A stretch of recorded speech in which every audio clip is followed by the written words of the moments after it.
Hello students, कैसे हैं आप? उम्मीद है सभी ठीक होंगे। तो आज की वीडियो में हम अप्लाइड मैकेनिक्स, जो ये हमारी बुक है, इसको कंसर्न इससे इसको स्टडी करेंगे हम लोग इसमें से। ठीक है, तो इसमें जो सबसे पहले हम सिलेबस देख लेते हैं। इसका जो सिलेबस है इसमें ये रहा। सबसे फर्स्ट नंबर पर इंट्रोडक्शन है। इंट्रोडक्शन में हम अप्लाइड मैकेनिक्स के बारे में स्टडी करेंगे। लॉज ऑफ फोर्सेज हैं, इसमें हम फोर्स के बारे में पढ़ेंगे धीरे धीरे। मोमेंट है, फ्रिक्शन है, centre of gravity, simple machines, धीरे धीरे वन बाय वन इन सबको स्टडी करेंगे हम। ठीक है, तो आज की जो वीडियो है हमारी यूनिट फर्स्ट से ही कंसर्न रहेगी, इंट्रोडक्शन जिसमें है। सबसे पहले हम इसमें देखेंगे concept of mechanics and applied mechanics. कई बार क्वेश्चन आया था एग्जाम में कि भाई मैकेनिक्स और अप्लाइड मैकेनिक्स में डिफरेंस बताओ। तो मैकेनिक्स क्या है और अप्लाइड मैकेनिक्स क्या है, इसके बारे में देख लेते हैं हम। The branch of science which deals with the forces and their effects on the bodies on which they act is known as mechanics. मतलब एक ऐसी साइंस की ब्रांच है जिसमें हम फोर्स के बारे में स्टडी करेंगे। फोर्स और उसका इफेक्ट देखेंगे बॉडी पे कैसा पड़ रहा है, उस वजह से बॉडी में क्या चेंज आ रहे हैं, इसको हम मैकेनिक्स में स्टडी करेंगे। ठीक है, the branch of science which deals with the forces and their effects on the bodies on which they act is not known as simple mechanics. और applied mechanics it is also known as engineering mechanics. इसको engineering mechanics भी बोलते हैं हम लोग। Is the branch of engineering. देखो, वो तो साइंस की ब्रांच थी, इंजीनियरिंग की ब्रांच है। Which deals with the laws of mechanics. इसमें क्या होगा, कुछ मैकेनिक्स के लॉज हैं, उसको हमने स्टडी करना है।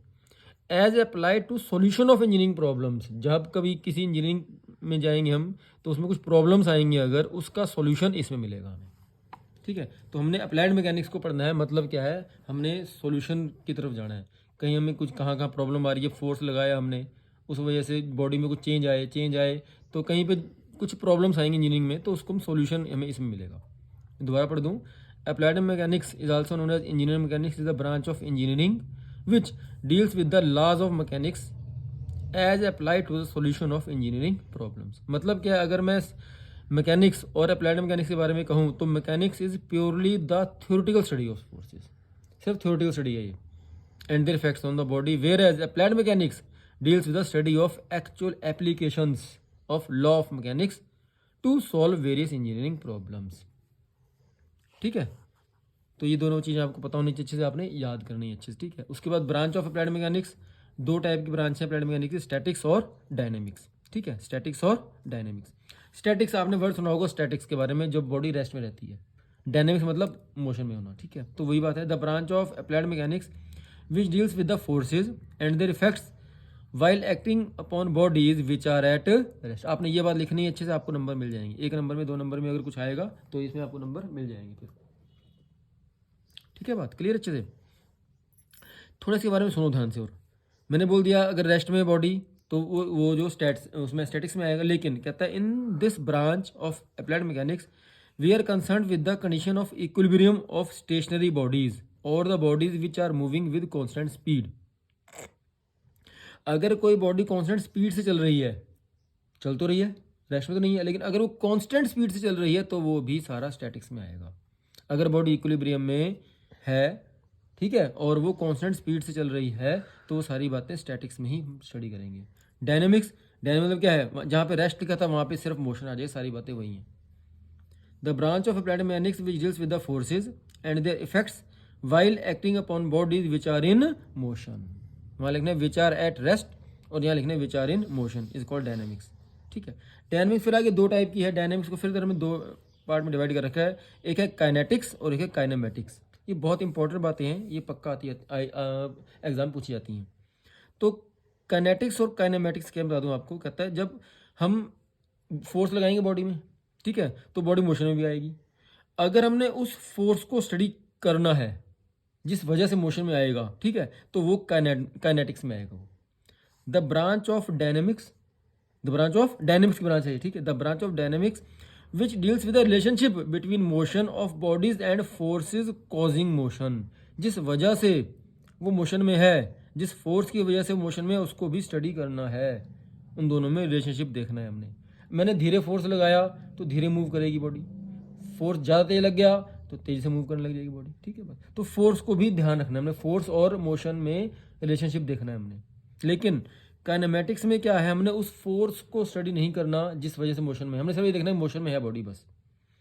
The branch of dynamics which deals with the motion of bodies without considering the forces, ये बात आपने लिखनी है अच्छे से, ठीक है। Without considering the forces which cause motion is called kinematics, ठीक है।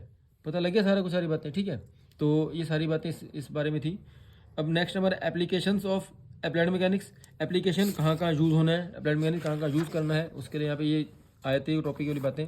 The motion of vehicles such as trains, buses etcetera, the design of buildings and forces on columns and walls, columns आपको पता ही है, हमारे वॉल्स दीवारें होगी, columns हम इकट्ठे लगाते हैं वहाँ पे हम, ठीक है, खंबे से। The stresses in bridge and trusses, ठीक है। The buoyant force of in air and water, buoyant force आपको पता है, जो वाटर के अंदर जब हम किसी को डालते हैं तो वाटर अपने आप ऊपर को उठाता है इस चीज़ को, तो बॉयंट फोर्स होता है वो एयर का, वाटर का। Flight of aeroplanes and projectiles, ये सारी 4-5 बातें आपने अच्छे से याद करनी है। नेक्स्ट हमारा फिजिकल क्वांटिटी, ये सारा आपने फिजिक्स में पढ़ रखा है, ये सारी बातें हमने, ठीक है। फिजिकल क्वांटिटी पता है आपको, 2 टाइप की होती हैं यार, फंडामेंटल और ड्राइव्ड। फंडामेंटल 3 इंडिपेंडेंट क्वांटिटीज़ हैं, मास, लेंथ एंड टाइम, ठीक है ना बात।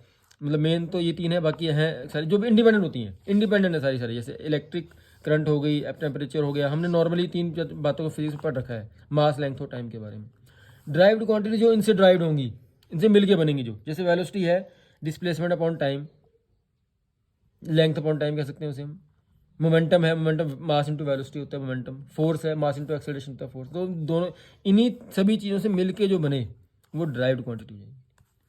यूनिट्स, यूनिट आपको पता ही है अच्छे से, 2 टाइप यूनिट होती हैं, फंडामेंटल यूनिट और ड्राइव्ड यूनिट। 7 बेसिक आपने फंडामेंटल यूनिट पढ़ी थी पहले भी आपने। मास की अगर ऐसा यूनिट के बारे में जिक्र करूँ, किलोग्राम है, लेंथ की मीटर है, टाइम की सेकंड है, इलेक्ट्रिक करंट एम्पियर में होती है, टेम्परेचर केल्विन में है, amount of substance mole, luminous intensity candela, ठीक है। 7 बेसिक यूनिट्स थी, ठीक है। ड्राइव्ड यूनिट जो इनसे वही बात इनसे मिलेंगी, जैसे अब वेलोसिटी है डिस्प्लेसमेंट अपॉन टाइम, अब डिस्प्लेसमेंट यूनिट क्या होती है, मीटर, टाइम क्या होती है सेकंड, तो मीटर पर सेकंड इसकी यूनिट बन जाएगी। फोर्स मास इंटू एक्सेलरेशन, अब mass into acceleration, mass into तो किलोग्राम है ही है, एक्सेलरेशन क्या होता है भाई, वेलोसिटी अपॉन टाइम, है ना।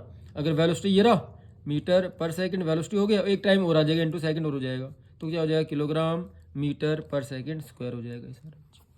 ये सारी बातें, किलो, ये देखो किलोग्राम मीटर पर सेकंड स्क्वायर हो जाएगा। ये सारी बातें आपने अच्छे से पहले पढ़ चुके हो अच्छे से आप, ठीक है। सिस्टम ऑफ यूनिट आपने देखा था, CGS सिस्टम है, FPS है, MKS SI यूनिट है। CGS में centimetre gram second, foot pound second, metre kilogram second, SI unit आपने पढ़ी अच्छे से, सारी बातें हैं। ये सारी फिजिक्स में आप अच्छे से पढ़ चुके पहले ही, थोड़ा डीपली स्टडी कर लेना, ठीक है। जो मेन टॉपिक है इसमें बताना मैंने रिजिड बॉडी के बारे में। रिजिड बॉडी आती है कई बार 2 नंबर पूछ लेते हैं, 1 नंबर में 2 नंबर पूछी जाती बातें सारी, ठीक है। तो रिजिड बॉडी क्या है, अगर ऐसी बॉडी जब हम फोर्स किसी पे लगाए तो उसकी शेप में, उसके साइज में कोई चेंज ना आए। और रिजिड बॉडी में भी defined as the body which does not change in shape and size under the action of या under the effect of forces acting on it, ठीक है बात, ये बात लिखनी है आपने, the body which does not change in shape and size under the effect of force acting on it. लेकिन कहता है in fact no body is perfectly rigid, 100% कोई बॉडी रिजिड नहीं होती। कहता है जब हम किसी चीज़ में को फोर्स लगाते हैं तो उसके इंटरनल मॉलिक्यूल्स में कोई इंटरनल स्ट्रक्चर में चेंज आता ही आता है, ठीक है। Every body when acted upon the external force will undergo certain change, However, in most of the bodies, this change is very small and may be neglected. कई बार एक टॉपिक और आ जाता है कि भाई रिजिड बॉडी में और इलास्टिक बॉडी में क्या डिफरेंस है। तो इलास्टिक बॉडी आपको पता है, इलास्टिसिटी आपने पढ़ रखा है पहले ही। इलास्टिक बॉडी का जब हम फोर्स लगाएं तो शेप में चेंज आ जाए, लेकिन फोर्स हटाएं तो फिर चेंज रिटेन हो जाए, अपनी पोजिशन वापस आ जाए। Rigid body differs from an elastic body in sense that latter, जो इलास्टिसिटी है, इलास्टिक बॉडी है, अंडर को डिफॉर्मेशन, उसमें डिफॉर्मेशन आएगा under the effect of force acting on it and return to its original position, original shape and size on removal of this. Scalar and vector quantity आपने पढ़ रखा है अच्छे से फिजिक्स में। स्केलर क्वांटिटी वो क्वांटिटी जिसमें सिर्फ और सिर्फ मैग्नीट्यूड होगा, डायरेक्शन नहीं होगी। जैसे इसके एग्जांपल हैं, 3 एग्जांपल याद कर जाना अच्छे से, mass, length, density, work, pressure, heat, ये सारे हैं। वेक्टर क्वांटिटी क्या है, जिसमें मैग्नीट्यूड के साथ साथ डायरेक्शन भी होगी, वेलोसिटी होगी, एक्सेलरेशन हो गया, मोमेंट, इंपल्स, फोर्स सारे होंगे, ठीक है। बस उसके बाद ये सारी बातें आपने नहीं पढ़नी है। It's all about your unit number 5 जो इंट्रोडक्शन थी आपकी। नेक्स्ट वीडियो में हम कोशिश करेंगे लॉज ऑफ फोर्स के बारे में स्टडी करेंगे, ठीक है।